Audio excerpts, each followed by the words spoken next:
Hello, I'm Daren Garcia. I'm a partner in the Vorys eControl group.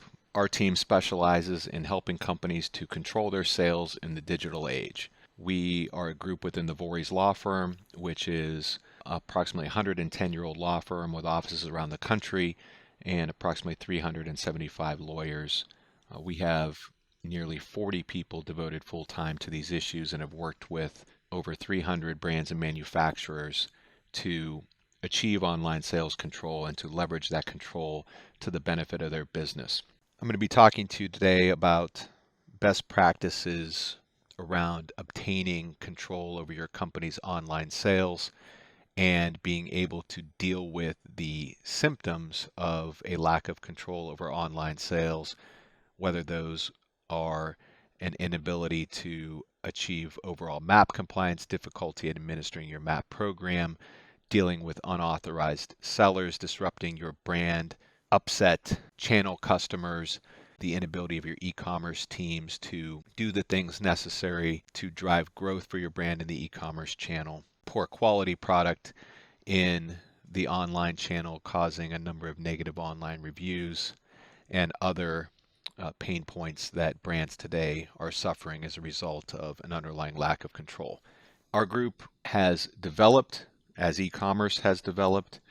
Prior to e-commerce, companies didn't have to worry about things like unauthorized sales, significant channel conflict, and various other disruptions as much as they do today, because prior to the advent of e-commerce, and in particular open marketplaces, unauthorized sellers couldn't reach large audiences, shoppers couldn't comparison shop online, distributors and retailers weren't necessarily impacted by what other distributors and retailers were doing in other geographies. Quality issues didn't necessarily result in negative online reviews that could be viewed the world over and could be permanent and very impactful, both in terms of comparison shopping, algorithmic product placement, and things like that. So what you have is a number of new forces that are all contributing to a significant amount of pain for companies today, and most companies and most verticals are trying to figure out how best to deal with these things, and that's where we sit. So as we discussed, the growth of online marketplaces that allow in an open fashion third-party resellers that are able to obtain a company's products and resell them with little to no investment of the brand. The most well-known being Amazon and its third-party marketplace, but a number of others are popping up very frequently these days. And what you see is a significant amount of growth in the open third-party marketplace side of these businesses, and the data is shown on the screen. But effectively, every source suggests that the third-party marketplace side of Amazon and in other platforms is going to continue to grow exponentially in the coming years, and companies are going to have to really figure out how to deal with this new ecosystem. As the third-party marketplaces have grown and continue to expand, the third-party reseller phenomenon continues to grow and expand. And what you have again is anybody that is able to get a hold of your company's products turning around and reselling them online with little to no investment needed.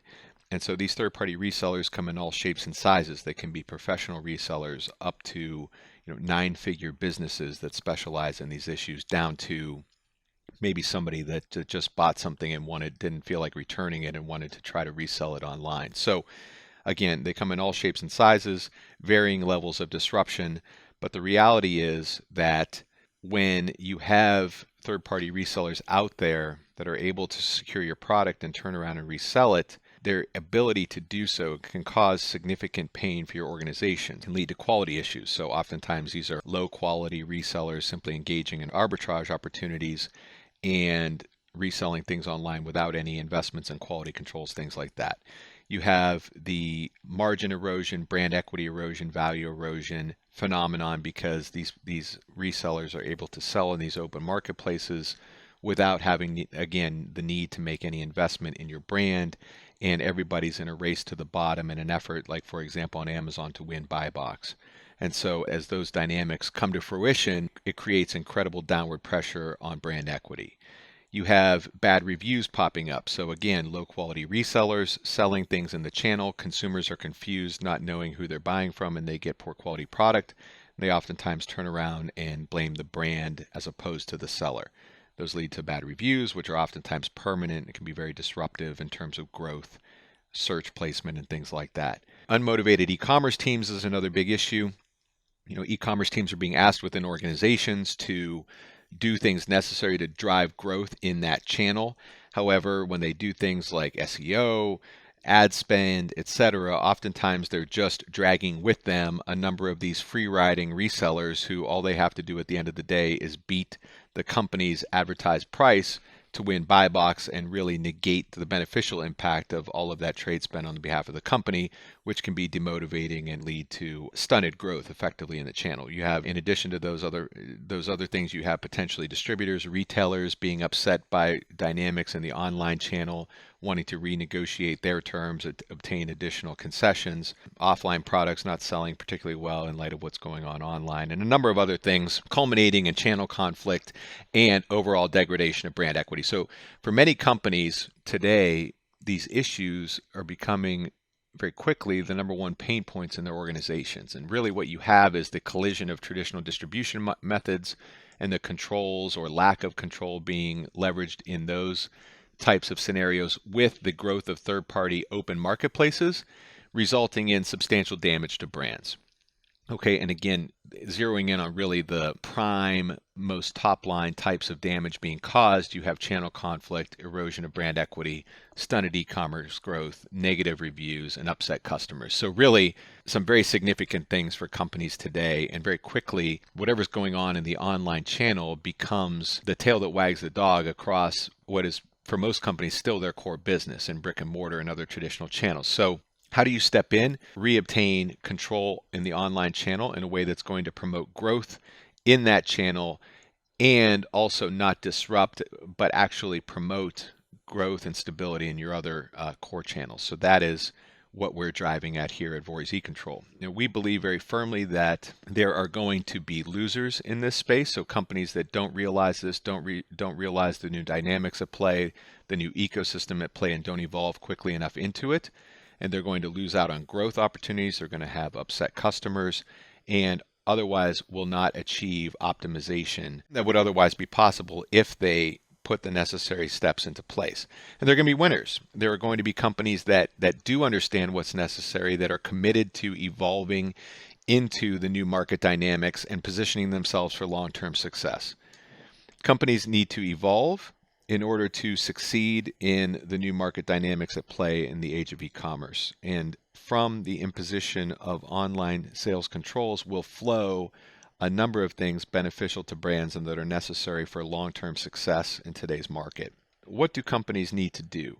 We at Vorys eControl believe very firmly, having worked with hundreds of companies on this issue across numerous product verticals and product types, that companies need to take a comprehensive approach to achieve control in the e-commerce age. Companies need to think about steps that they need to take in three primary categories: law or legally, in terms of business changes in the green, and in terms of what technologies, investigations, data will they leverage in the white. There are a number of buttons that companies can push, and it comes down to understanding for your particular organization, what is the combination, what is the formula of business change, legal foundation, and leveraging of data and technology that will best support whatever your business goals are. And it needs to be customized for each company. And you need to sit down and think about, okay, these are the levers I can pull in each of these respective buckets, and package those together in a way that's going to drive towards your business goals as an organization. And so we specialize in understanding where you're trying to get to as a business, and then packaging together the right formula to get you there in a way that's going to be consistent with your business operations, not be logistically or financially burdensome.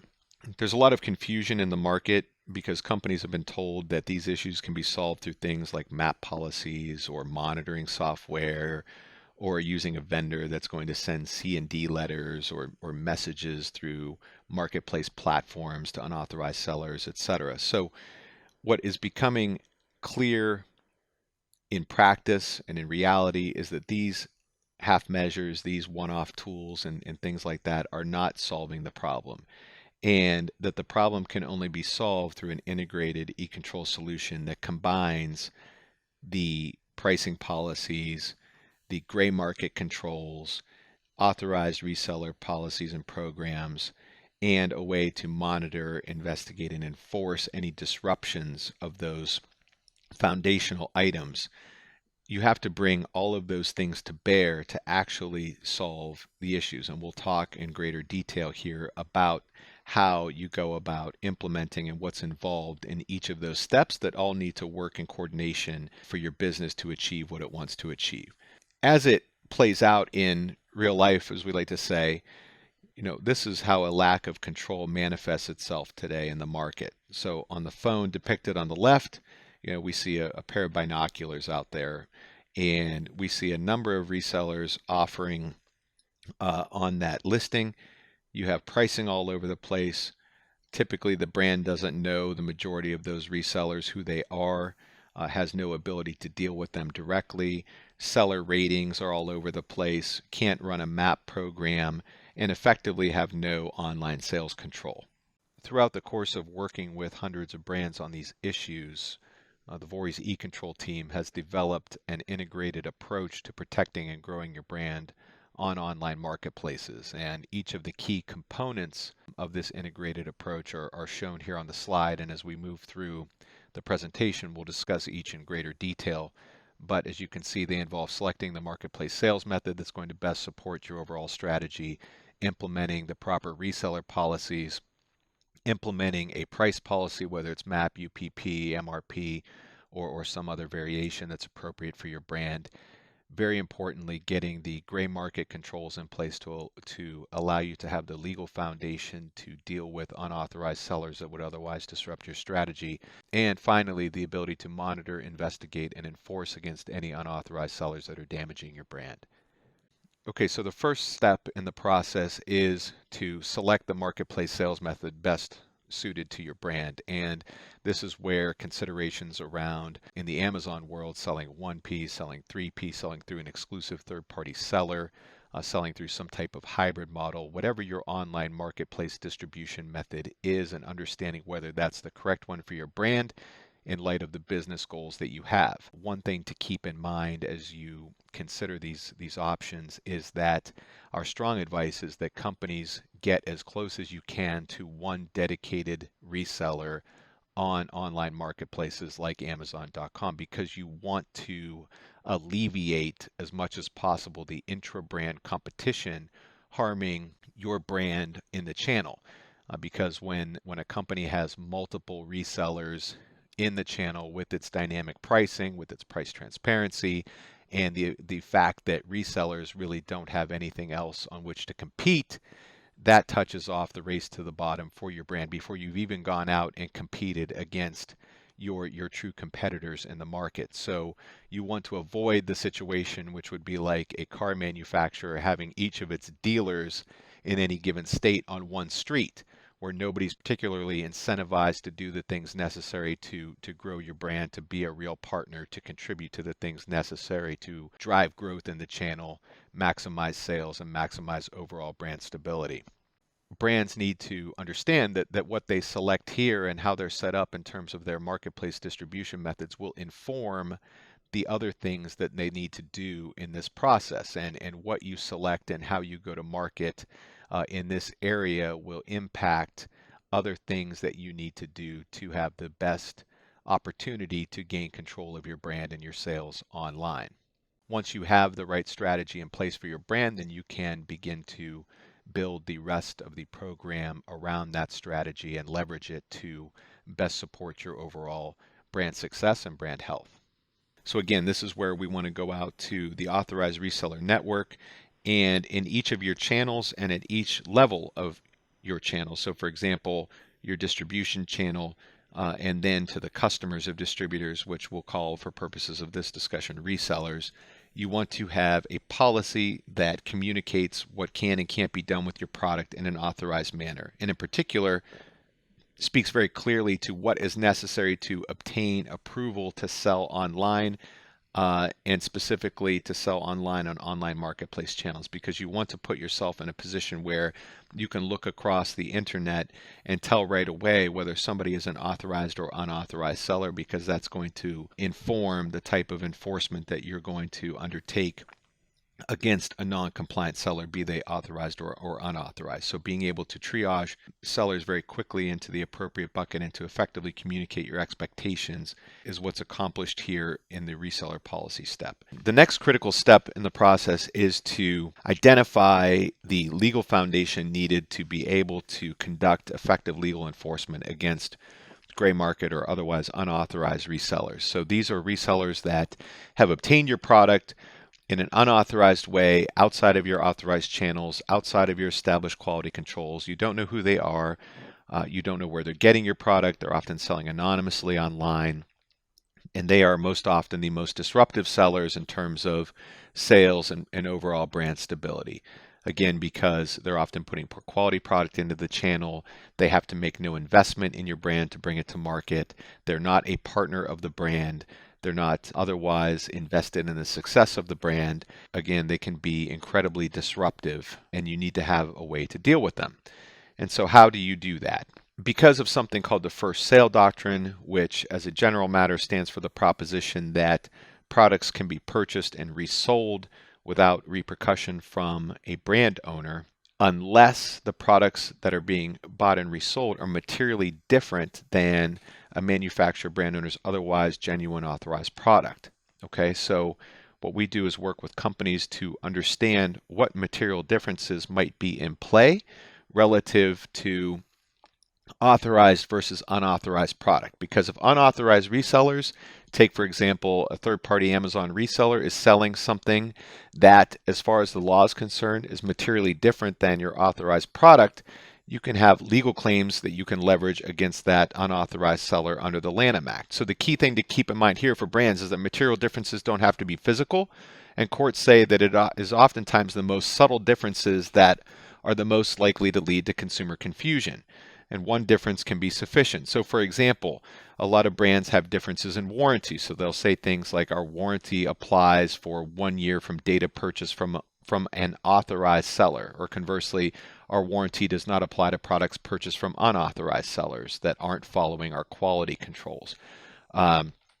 Satisfaction guarantees can be effective. So a brand would say, basically we guarantee your satisfaction with our product for example, 30 days from data purchase from an authorized seller, or similar type language. There are any number of these things. However, the test is what would a consumer deem relevant in making a purchase decision. So it could be differences in loyalty program availability, various types of customer service, instructions, post-sale assistance by the brand.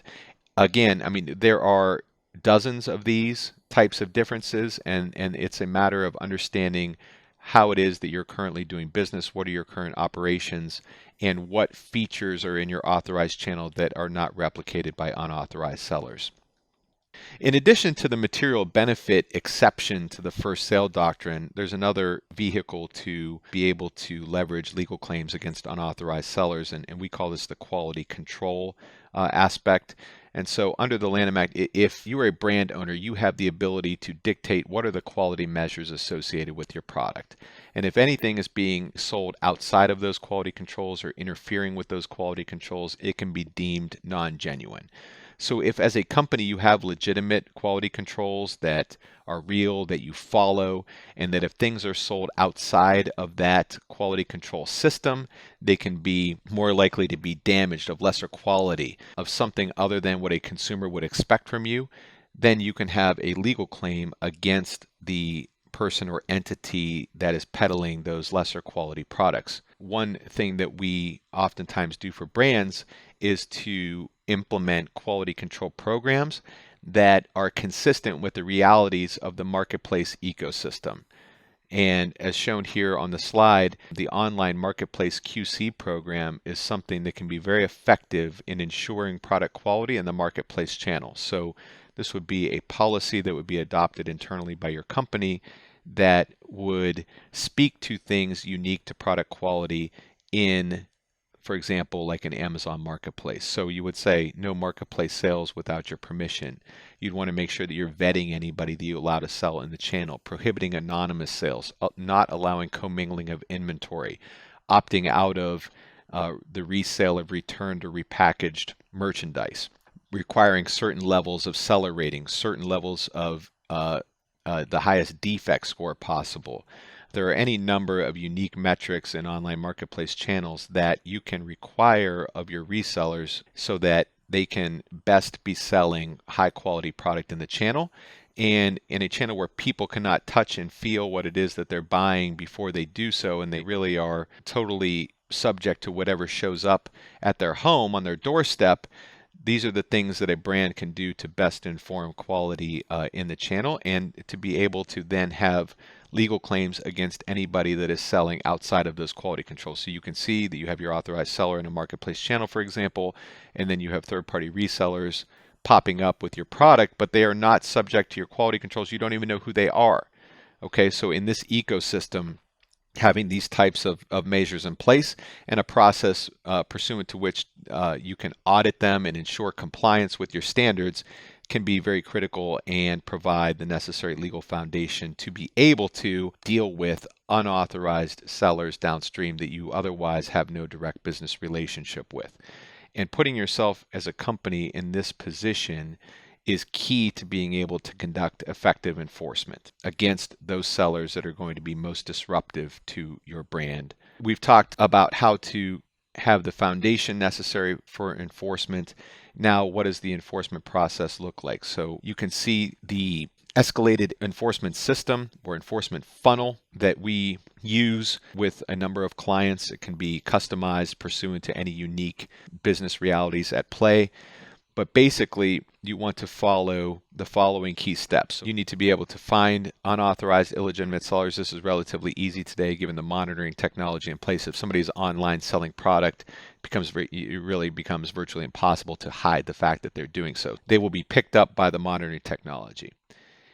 Next, however, you need to be able to identify who it is behind any anonymous online storefront. So it's really not effective to rely on marketplace messaging, for example, to try to communicate with unauthorized resellers. Rather, you need to be able to identify who is the person or the business actually behind the storefront at issue. We understood this reality very early on and went about creating an outstanding in-house investigation team that specializes in identifying people online.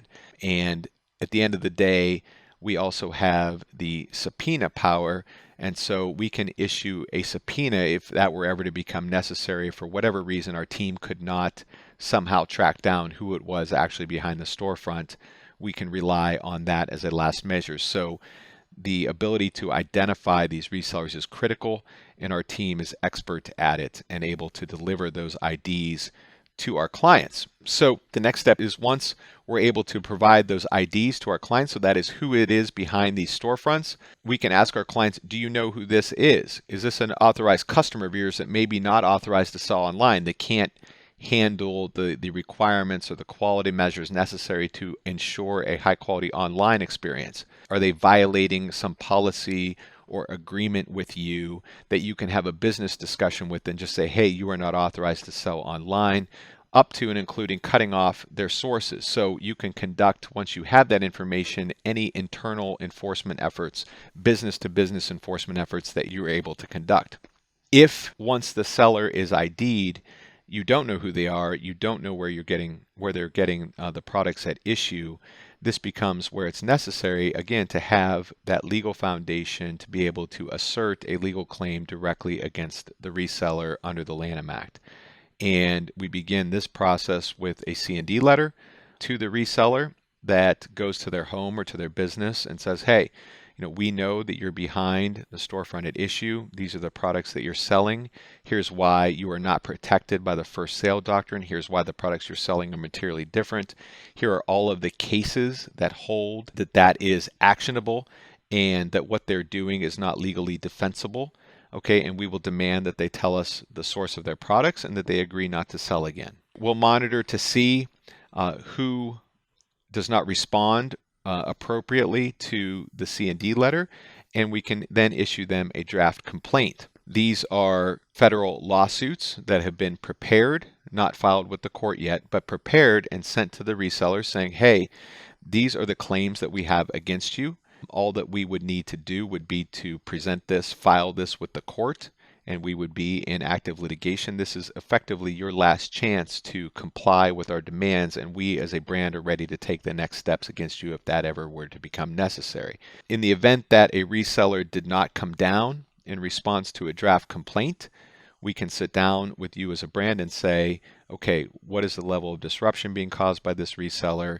Does it look like they're selling through inventory, or are they a professional reseller that is trying to obtain significant inventory and continuing to move it in a willful manner now? Would it make sense to file a lawsuit from a business perspective against them? What the vast majority of our clients have realized is that their reseller problems are able to be effectively managed and handled well short of litigation, because these resellers typically, once they understand their legal exposure and they understand that they could be called to answer for their conduct, are willing to go away and come down and not deal in a brand's products any further. So our goal is to put clients in a position that they can deal with these resellers in an efficient and effective way and don't have to be embroiled in costly legal proceedings to do so. So to recap each of the steps: selection of marketplace sales method, appropriate authorized reseller policies, an appropriate pricing policy, gray market controls, and an effective enforcement and monitoring system. You can see now how they all work collectively to allow you as a company to achieve control of your online sales and to deal with anybody that might be disrupting your strategy and business goals in connection with that plan. So in terms of some case studies or example results, this is a company that is in the pet toy space. When they came to us in March of 2018, they were struggling with MAP compliance, with preservation of brand equity, and the ability to grow in a way that was not creating a substantial amount of channel conflict. They put a comprehensive program in place along the lines of what we discussed, and within 6 months were able to materially move their overall MAP compliance up in excess of 40%. This is a company in the headphone space that came to us. And again, we're struggling with overall MAP compliance down in the 11% range in late 2017. They implemented the necessary steps along the lines of what we discussed earlier, and within 8 months to 9 months time frame, we're able to achieve MAP compliance well in excess of 90%. This is a company that had many hundreds of resellers of their products out there when they started, and through their work over that time frame, we're able to have the business success reflected on the slide. Looking at a health supplement company, this is a company that again came to us and had a very low MAP compliance percentage in the 9% range, and over the course of 10 months went from 9 to 97% by implementing and executing on a program like we discussed above. This looks at monthly sales captured by the manufacturer. So what are the sales in the e-commerce channel that the manufacturer itself was able to capture? A little bit different metric than the companies we looked at previously. This company was able to increase the sales that it was capturing in the e-commerce channel, the marketplace channel, by 30% in 6 months, leveraging the plan that we described above. This is a health supplement company, and this is showing the number of units sold by authorized sellers. So this is a company that between months 1 and 7 was able to drive an increase of units sold by authorized sellers by 141%. So it's one thing to simply drive sales to authorized sellers and move sales around. It's another thing to get them with the partners that you want to be selling your product, that are going to be investing in your brand, that are going to be complying with your things like your MAP policy and things like that. And the increase in sales is great, but the overall stabilizing effect of this type of result can't be understated. Finally, a health supplement company with similar type results, going up 115% in units sold by authorized sellers over an 8-month time period. And again, the positive effects flowing from that along the lines of what we just discussed. So having looked at the results that are representative of those that we've been able to obtain for many brands in this space, and to recap the process in which we typically work with our clients We walk through, as shown on the slide, a 3-step process: strategy development, the creation and implementation of the necessary foundational policies, and enforcement against anybody disrupting the strategy and foundation that we've put into place. In the strategy phase, we engage with brands, we do an initial fact gathering and assessment, we develop the precise recommendations that we have for the brand to best achieve control over online sales in terms of the requisite legal foundation, the requisite distribution policy architecture, how best to implement those things, and then come out and present to you and your organization with the key stakeholders what recommendations we have in order to build the necessary internal alignment around implementing them. For purposes of the strategy development phase, we engage in each of these steps from the initial kickoff call to coming out and presenting to your team for a modest flat fee that is inclusive of all of our work, travel, and related expenses. From there, we move into the foundational phase. So this is where we actually put pen to paper and create the policies necessary to have the appropriate control over your authorized sellers, to inform them which lanes they're allowed to participate in, and also to identify and leverage the legal foundation available to your brand to be able to support enforcement against gray market sellers. In addition, in this phase, we can help your organization implement each of these things, to roll them out through your channels, to communicate with your customers, to explain the purposes of your program, and also to conduct any necessary internal trainings with your own personnel around the reasons for the program implementation, how to effectively go about executing it, and so on. And finally, we move into the enforcement phase. So this is where brands actually go out and enforce against unauthorized sellers using the escalating enforcement system that I described earlier. And we do everything in this phase of the engagement, from monitoring to find the unauthorized sellers that are most disruptive to your brand, moving to identifying them, determining who it is behind the storefronts at issue, beginning the process of enforcement through CND letters, draft complaints, and then being prepared to do more escalated legal enforcement up to and including litigation if that were to ever become necessary. So that is the Vorys eControl 3-step process.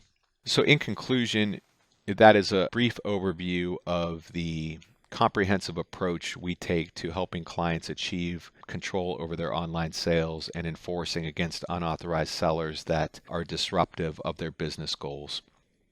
We would be happy to have a further in-depth conversation with you concerning your company's specific needs, your company's specific pain points, and how we can help put together an appropriate program that will allow you to meet your business goals in the e-commerce age. I can be reached at the information shown on the screen, and I would encourage you to visit our website at www.vorysecontrol.com.